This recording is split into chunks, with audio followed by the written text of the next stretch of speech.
Aksara mulai membuka bekal makanan dari baby sister barunya. Nasi goreng minimalis tanpa sosis, tanpa ayam. Bahkan telur pun tak ada. Ya, hanya ada nasi yang digoreng dengan racikan bumbu. Dilihat saja sangat tak berselera. Bagaimana kamu mengurus saya dan anak-anak saya kalau menyajikan makanan saja tidak becus seperti ini? Apa ini yang kamu bilang memasak? Ucap Aksara bermonolog. Usai kerja nanti, ia berjanji kepada dirinya sendiri untuk memecat Selin. Gadis itu masih terlalu dini untuk mengurus rumah besarnya. Apalagi mengurus anaknya yang masih balita. Aksara sama sekali tak mempercayai gadis itu. Dilihatnya kembali jam yang melingkari lengannya. Pikirannya sudah mulai kacau membayangkan apa yang terjadi dengan putra kesayangannya. Satu-satunya kenangan yang istrinya berikan untuknya.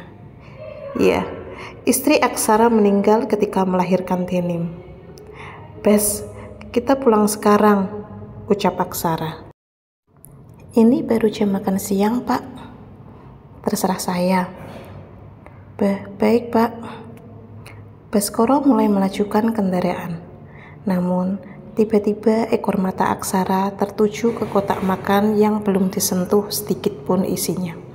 Bentuk nasi goreng yang pucat tanpa adanya protein sedikit pun itu sama sekali tak menggugah selera makannya. "Tadi ikut sarapan masakan Selin gak, Pak?"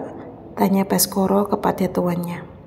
Ya, hanya dialah yang berani berbicara panjang kali lebar dengan lelaki arogan itu. "Nasi goreng, kenapa?" Enak banget, Pak.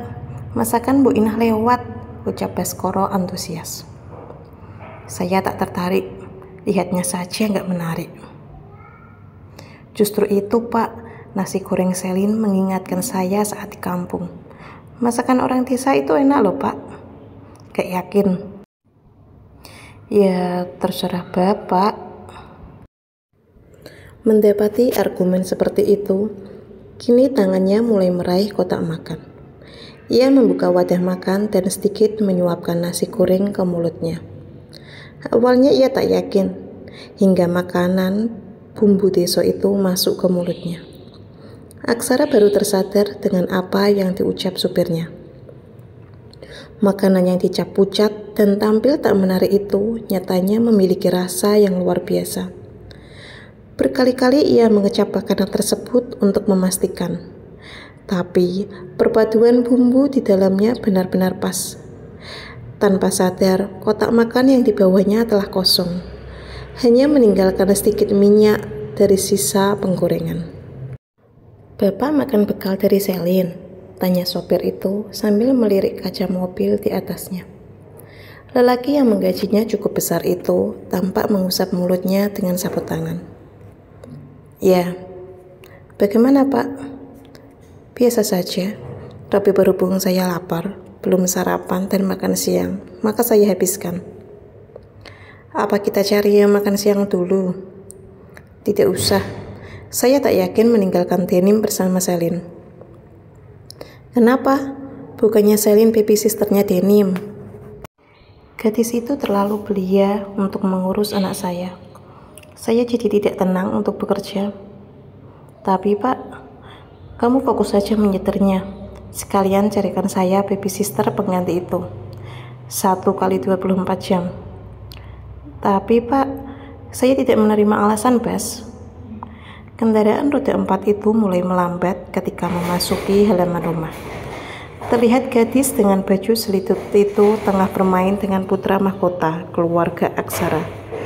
Lelaki yang tengah aktif-aktifnya berjalan itu tampak menyusuri rerumputan yang menghijau sambil memegang buah di tangannya. Aksara turun sebelum tiba di depan pintu. Disusulnya anaknya dengan raut muka khawatir. Wajah memerah dengan tangan yang berwarna sama. Masih tertinggal sedikit irisan buah naga itu di tangan mungil Denim. "Apa yang kamu lakukan sama anak saya?" tanya Aksara setengah berteriak. Baru kali ini, ia melihat anaknya sangat berantakan. Compang-camping dengan noda buah naga yang tak langsung dibersihkan.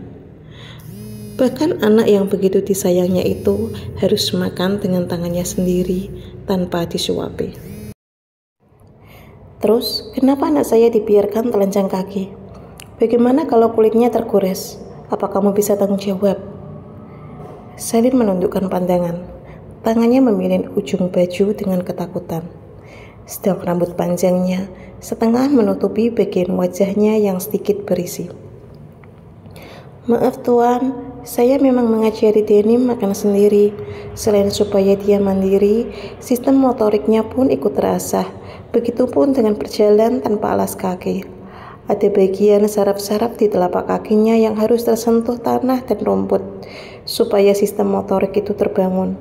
Saya juga sudah memilah tempat ini dan memastikan rumput di halaman ini aman untuk Denim. Ucap Selin panjang kali lebar dengan nada ketakutan. Papa pulang, ucap Denim manja sambil mengulurkan tangannya yang kotor. Dik Denim, tante bersihkan dulu tangannya ya, ucap Selin yang kini mengusap lembut tangan lelaki kecil itu dengan tisu basah. Denim yang berada di pangkuan Selin memegang pipi tembem baby sisternya. Ia tersenyum, terlihat bahagia dengan tante baru itu. Papa sudah pulang, salim dulu. Bagaimana salimnya, Dek? Tanya Selin kepada bocah kecil itu. Denim berjalan perlahan menuju papanya dan mengulurkan tangan. Sontak, sudut mata Aksara mengembun. Baru kali ini anaknya meminta jabat tangan padanya. Hal yang sama sekali tak diajarkan olehnya maupun dari Simbo Inah yang mengurusnya.